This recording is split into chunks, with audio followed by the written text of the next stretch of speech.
খবর পড়ছি চন্দ্রচূড় সরকার। প্রথমে বিশেষ খবর। কেন্দ্রীয় স্বরাষ্ট্র মন্ত্রক প্রহার নামে সন্ত্রাসবাদ মোকাবিলার নতুন নীতিকৌশল ঘোষণা করেছে। দেশের প্রথম ভারতীয় গভর্নর জেনারেল স্বাধীনতা সংগ্রামী চক্রবর্তী রাজাগোপালাচারীর স্মৃতিতে রাষ্ট্রপতি ভবনে রাজাজি উৎসবের আয়োজন করা হয়েছে। প্রধানমন্ত্রী নরেন্দ্র মোদীর আসন্ন সফরের জন্য ইসরায়েল সাগ্রহে অপেক্ষা করছে বলে ভারতে নিযুক্ত সে দেশের রাষ্ট্রদূত জানিয়েছেন। শ্রী মোদী বলেছেন, ভারত ইসরায়েল সম্পর্ক দুদেশের মধ্যে পারস্পরিক আস্থা, উদ্ভাবন ও অংশীদারিত্বের উপর ভিত্তি করে তৈরি। ভারতীয় দূতাবাস ইরানে বসবাসকারী ভারতীয় নাগরিকদের অবিলম্বে সে দেশ ছাড়তে বলেছে। মেক্সিকোতে সাম্প্রতিক অশান্তির প্রেক্ষিতে ভারতীয় নাগরিকদের জন্য বিশেষ নির্দেশিকা জারি করা হয়েছে। ভারত ট্যাক্সি প্রকল্প সহকার্যে সমৃদ্ধি সংকল্পের লক্ষ্যে বাস্তবায়ন করা হয়েছে বলে প্রধানমন্ত্রী জানিয়েছেন। প্রাক্তন রেলমন্ত্রী মুকুল রায়ের প্রয়াণে প্রধানমন্ত্রী সহ বহু বিশিষ্ট ব্যক্তি শোক প্রকাশ করেছেন। আইসিসি টি-20 বিশ্বকাপের সুপার 8-এর ম্যাচে জিম্বাবুয়ের বিরুদ্ধে ওয়েস্ট ইন্ডিজ ব্যাট করতে নেমেছে। আসছি বিস্তারিত খবরে। কেন্দ্রীয় স্বরাষ্ট্র মন্ত্রক দেশের নতুন সন্ত্রাসবাদ মোকাবিলার নীতি কৌশল ঘোষণা করেছে। এর নাম দেওয়া হয়েছে প্রহার। সন্ত্রাসবাদের বিপদের মোকাবিলায় এবং তা প্রতিহত করতে সক্রিয় উদ্যোগ নেওয়া এবং সন্ত্রাসবাদের মোকাবিলার সর্বাত্মক পরিকাঠামোর রূপরেখা এই নীতি কৌশলে স্পষ্টভাবে উল্লেখ করা হয়েছে। মন্ত্রক জানিয়েছে, সন্ত্রাসবাদের বিপদের প্রকৃতি পাল্টে যাচ্ছে। নতুন চ্যালেঞ্জের মোকাবিলায় নতুন নীতি কৌশলেরও প্রয়োজন হয়ে পড়ছে। মন্ত্রক আরও বলেছে, ভারত সবসময়ই সন্ত্রাসবাদ ক্ষতিগ্রস্তদের পাশে রয়েছে এবং দেশ বিশ্বাস করে পৃথিবীতে হিংসার কোনো স্থান নেই। মন্ত্রকের বক্তব্য, এই নতুন নীতি কৌশল সন্ত্রাসবাদ কোনোভাবেই সহ্য করা হবে না। ভারতের এই নীতি আবার তুলে ধরা হয়েছে। প্রথম ভারতীয় গভর্নর জেনারেল চক্রবর্তী রাজাগোপালাচারীর স্মৃতিতে নতুন দিল্লির রাষ্ট্রপতি ভবনে আজ রাজাজি উৎসব উদযাপিত হচ্ছে। রাষ্ট্রপতি দ্রৌপদী মুর্মু এই উপলক্ষে রাষ্ট্রপতি ভবনে চক্রবর্তী রাজাগোপালাচারীর আবক্ষ মূর্তির আবরণ উন্মোচন করেন। অশোক মণ্ডপের কাছে এডুইন লুটিয়ান্সের মূর্তির জায়গায় রাজাজির এই মূর্তি বসানো হয়েছে। উপরাষ্ট্রপতি সিপি রাধাকৃষ্ণন, কেন্দ্রীয় মন্ত্রী জগৎ প্রকাশ নাড্ডা, ডক্টর এস জয়শঙ্কর, ধর্মেন্দ্র প্রধান, গজেন্দ্র সিং শেখাওয়াত, ডক্টর এল মুরুগান এবং চক্রবর্তী রাজাগোপালাচারীর পরিবারের সদস্যরা অনুষ্ঠানে উপস্থিত ছিলেন।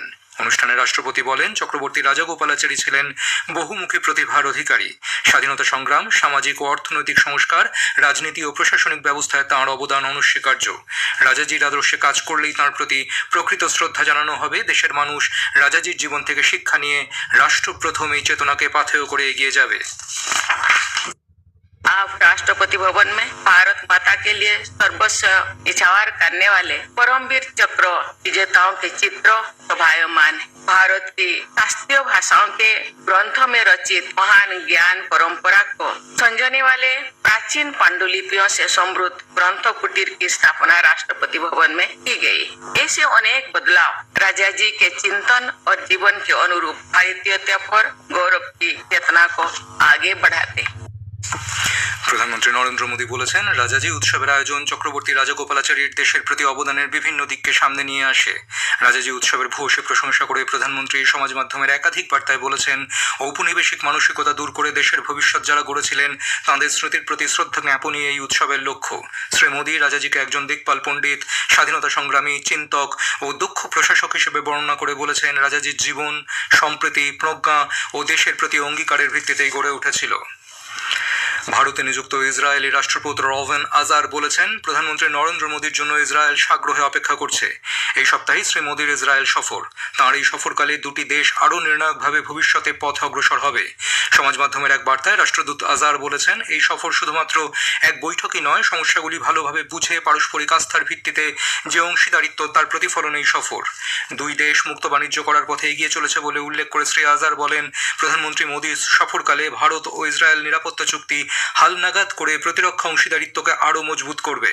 গত কয়েক বছর ধরেই দুই দেশ এই লক্ষ্যে কাজ করে চলেছে বলে শ্রী আজার জানান। আরও কয়েকটি সংবেদনশীল প্রকল্প হাতে নিয়ে ও কারিগরি সহায়তার মাধ্যমে ভারত ও ইসরায়েলের মধ্যে প্রতিরক্ষা সম্পর্ক আরও জোরদার হবে বলে তিনি মন্তব্য করেন। প্রধানমন্ত্রী নরেন্দ্র মোদী বলেছেন, ভারত ইসরায়েলের সঙ্গে স্থায়ী বন্ধুত্বকে গভীরভাবে মূল্য দেয়। ভারত ইসরায়েলের এই সম্পর্ক দুই দেশের পারস্পরিক আস্থা, উদ্ভাবন এবং শান্তি ও অগ্রগতির প্রতি অংশীদারিত্বের উপর ভিত্তি করে তৈরি। ইসরায়েলের প্রধানমন্ত্রী বেঞ্জামিন নেতানিয়াহুর সমাজ মাধ্যমের এক পোস্টের জবাবে প্রধানমন্ত্রী বলেন, তিনি ভারত ও ইসরায়েলের মধ্যে শক্তিশালী বন্ধনের পাশাপাশি দুই দেশের মধ্যে দ্বিপাক্ষিক সম্পর্কের বৈচিত্র্যময় প্রকৃতি সম্পর্কেও একমত। তেহরানের ভারতীয় দূতাবাস ইরানে অবস্থানরত ভারতীয় নাগরিকদের বাণিজ্যিক বিমান সহ অন্যান্য পরিবহনের মাধ্যমে দেশ ছাড়তে বলেছে। দূতাবাস এবছরের 14 জানুয়ারি জারি করা পরামর্শের কথা স্মরণ করিয়ে সমস্ত ভারতীয় নাগরিক এবং ভারতীয় বংশোদ্ভূত ব্যক্তিদের প্রয়োজনীয় সতর্কতার সঙ্গে বিক্ষোভের জায়গা এড়িয়ে চলতে বলেছে। দূতাবাসের সঙ্গে 989128109115 9128109109 9128109102 নম্বরগুলিতে ফোনে অথবা cons.tehran@mega.gov.in এই ওয়েবসাইটে যোগাযোগ করা যেতে পারে।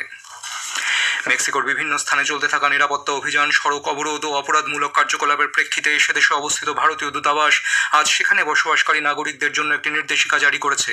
সতর্কতা গ্রহণ করার পাশাপাশি নিরাপদ আশ্রয়ে থাকার আহ্বান জানানো হয়েছে এই নির্দেশিকায়। জরুরি কাজ ছাড়া অপ্রয়োজনে বাইরে বেরোতে নিষেধ করা হয়েছে। সংবাদ মাধ্যমে নজর রাখার পাশাপাশি স্থানীয় কর্তৃপক্ষের নির্দেশ অনুসরণ করার পরামর্শ দেওয়া হয়েছে। খবর শুনছেন আকাশবাণী থেকে। প্রধানমন্ত্রী শ্রী নরেন্দ্র মোদীর সহকার সে সমৃদ্ধি সংকল্পের লক্ষ্য বাস্তবায়ন করা হয়েছে ভারত ট্যাক্সি প্রকল্প। সম্প্রতি কেন্দ্রীয় স্বরাষ্ট্র ও সমবায় মন্ত্রী শ্রী অমিত শাহ ভারত ট্যাক্সি প্রকল্পের সঙ্গে যুক্ত চালক সারথীদের সঙ্গে এক বিশেষ আলোচনায় মিলিত হন। দেশের প্রথম সমবায় ভিত্তিক এই ট্যাক্সি পরিষেবাটি চালকদের কল্যাণ ও যাত্রীদের নিরাপত্তা নিশ্চিত করতে একটি শক্তিশালী প্ল্যাটফর্ম হিসেবে আত্মপ্রকাশ করবে বলে আশা প্রকাশ করছে। কেন্দ্রীয় সমবায় মন্ত্রী অমিত শাহ নতুন দিল্লিতে ভারত ট্যাক্সি প্রকল্পের সারথী বা চালকদের সঙ্গে আলাপচারিতায় অংশ নেন। এক ভিডিওয়ে শ্রী শাহ বলেছেন, ভারত ট্যাক্সি সমবায়ের মাধ্যমে গাড়ি চালকদের ক্ষমতায়ন সুনিশ্চিত হয়েছে। ট্যাক্সি পরিষেবা কোম্পানিগুলির সঙ্গে সম্পর্কিত সমস্যা মেটানো ছাড়াও এই উদ্যোগের অন্যতম লক্ষ্য হল প্রকল্পের সুবিধা সমবায়গুলির বদলে সরাসরি গাড়ি চালকের কাছে পৌঁছে দেওয়া। तो ये जो कंसेप्ट है वो ये है कि जो श्रम कर रहा है, जो मेहनत कर रहा है, उसी को मुनाफा मिले, किसी सेठ को न मिले। अब आप भारत टैक्सी का विचार क्यों आया? ये जो आपने कहा ढेर सारी कंप्लेंट्स आती थी, 30% कट जाता था, कोई सर्टेनिटी नहीं थी, कोई सुरक्षा नहीं थी, जितनी भी कंप्लेंट्स है वो, इसका निवारण क्या? वो जो कंपनियां है वो कंपनियां चलाने का उद्देश्य मालिक को धनी बनाना है। फर्क इतना है कि मालिक आप हो। প্রয়াত প্রাক্তন রেলমন্ত্রী তথা রাজ্যসভার সাংসদ মুকুল রায়ের শেষকৃত্য আজ সন্ধ্যায় সম্পন্ন হয়েছে। 71 বছর বয়সী এই রাজনৈতিক ব্যক্তিত্ব একাধিক শারীরিক সমস্যা নিয়ে দীর্ঘদিন ধরে হাসপাতালে ভর্তি ছিলেন। গতরাত 1টা নাগাদ মুকুল রায় শেষ নিঃশ্বাস ত্যাগ করেন। প্রধানমন্ত্রী নরেন্দ্র মোদী প্রাক্তন রেলমন্ত্রীর প্রয়াণে গভীর মর্মবেদনা প্রকাশ করেছেন। সমাজ মাধ্যমে মুকুল রায়ের সঙ্গে তাঁর একটি ছবি পোস্ট করে প্রধানমন্ত্রী লিখেছেন, রাজনৈতিক অভিজ্ঞতা এবং সমাজসেবামূলক উদ্যোগের জন্য তিনি স্মরণীয় হয়ে থাকবেন। কেন্দ্রীয় স্বরাষ্ট্রমন্ত্রী অমিত শাহ মুকুল রায়ের শোক সন্তপ্ত পরিবারের প্রতি সমবেদনা জানিয়েছেন। মুখ্যমন্ত্রী মমতা ব্যানার্জি সমাজ মাধ্যমে তাঁর শোক বার্তায় লিখেছেন, বাংলার রাজনীতিতে মুকুল রায়ের অবদান এবং সাংগঠনিক দক্ষতা ভোলাল নয়। পশ্চিমবঙ্গ তৃণমূল কংগ্রেস সরকারের বিরুদ্ধে অস্থিরতা, দুর্নীতি ও তোষণের অভিযোগ তুলে আসন্ন নির্বাচনে পশ্চিমবঙ্গবাসীর কাছে সমর্থন চেয়েছেন প্রধানমন্ত্রী নরেন্দ্র মোদী। বিধানসভা ভোটের আগে রাজ্যবাসীর উদ্দেশ্যে লেখা এক খোলা চিঠিতে তিনি গত 11 বছরে কেন্দ্রীয় সরকারের বিভিন্ন প্রকল্প ও সাফল্যের খতিয়ান তুলে ধরার পাশাপাশি রাজ্যের মানুষকে প্রণাম জানিয়ে লিখেছেন, আগামী প্রজন্মের ভবিষ্যৎ কোন পথে এগোবে তা নির্ধারণের সময় এসেছে। গত 1 দশকে জনকল্যাণ ও সর্বাঙ্গীন উন্নয়নকে অগ্রাধিকার দেওয়ার কথা উল্লেখ করে প্রধানমন্ত্রী দাবি করেছেন, কৃষক কল্যাণ থেকে যুব সমাজের ক্ষমতায়ন সব ক্ষেত্রেই কেন্দ্র ধারাবাহিকভাবে কাজ করছে। মুম্বাইয়ের ওয়ানখেড়ে স্টেডিয়ামে আজ সন্ধ্যায় টি-20 বিশ্বকাপের সুপার 8 পর্বের ম্যাচে জিম্বাবুয়ে ওয়েস্ট ইন্ডিজের মুখোমুখি হয়েছে। জিম্বাবুয়ে টসে জিতে বোলিং করার সিদ্ধান্ত নিয়েছে। ওয়েস্ট ইন্ডিজ ব্যাট করতে নেমে শেষ খবরে 7.5 ওভারে 2 উইকেট হারিয়ে 92 রান করেছে। শেষ করার আগে খবরের বিশেষ কিছু অংশ আরেকবার। কেন্দ্রীয় স্বরাষ্ট্র মন্ত্রক প্রহার নামে সন্ত্রাসবাদ মোকাবিলার নতুন নীতি কৌশল ঘোষণা করেছে। দেশের প্রথম ভারতীয় গভর্নর জেনারেল স্বাধীনতা সংগ্রামী চক্রবর্তী রাজাগোপালাচারীর স্মৃতিতে রাষ্ট্রপতি ভবনের রাজাজি উৎসবের আয়োজন করা হয়েছে। প্রধানমন্ত্রী নরেন্দ্র মোদীর আসন্ন সফরের জন্য ইসরায়েল সাগ্রহে অপেক্ষা করছে বলে ভারতে নিযুক্ত সে দেশের রাষ্ট্রদূত জানিয়েছেন। প্রাক্তন রেলমন্ত্রী মুকুল রায়ের প্রয়াণে প্রধানমন্ত্রী সহ বহু বিশিষ্ট ব্যক্তি শোক প্রকাশ করেছেন। আইসিসি টি-20 বিশ্বকাপের সুপার 8 ম্যাচে জিম্বাবুয়ের বিরুদ্ধে ওয়েস্ট ইন্ডিজ ব্যাট করতে নেমেছে। খবর শেষ হলো। এরপরে শুনবেন স্থানীয় সংবাদ 7টা বেজে 50 মিনিটে।